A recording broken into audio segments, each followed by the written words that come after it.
திருத்துறைப்பூண்டி அருள்மிகு பிறவி மருந்தீஸ்வரர் ஆலயத்தின் சித்திரை தேரோட்ட விழா வெகு விமர்சையாக நடைபெற்றது.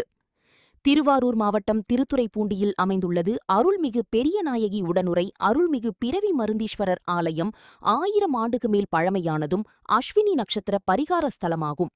பிரம்மாவின் பிணியை நீக்கியதால் சிவன் பிறவி மருந்தீஸ்வரர் என அழைக்கப்படுகின்றார்.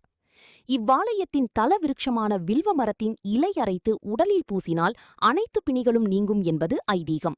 கோயிலுக்கு எதிரே பிரம்மா அமைத்த பிரம்ம தீர்த்தமும் அம்பாள் சன்னதிக்கு எதிரே அமைந்துள்ள மாங்கல்ய தீர்த்தமும் வெகு சிறப்பு.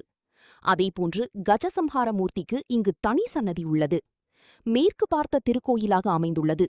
மாங்கல்ய தீர்த்தத்தில் நீராடி அம்பாளை வழிபட்டால் திருமண தடை நீங்கும் என்பது ஐதீகம்.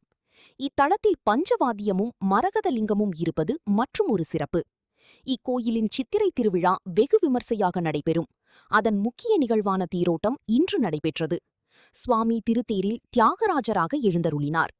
இந்து சமய அறநிலையத்துறை உதவி ஆணையர் வீரபாண்டியன், திருத்துறைப்பூண்டி தாலுகா லாரி ஓட்டுநர் உரிமையாளர் சங்க தலைவர் ஆறுமுகம் மற்றும் அதன் நிர்வாகிகள் உள்ளிட்டோர் தேரின் வடம் பிடித்து துவக்கி வைத்தனர்.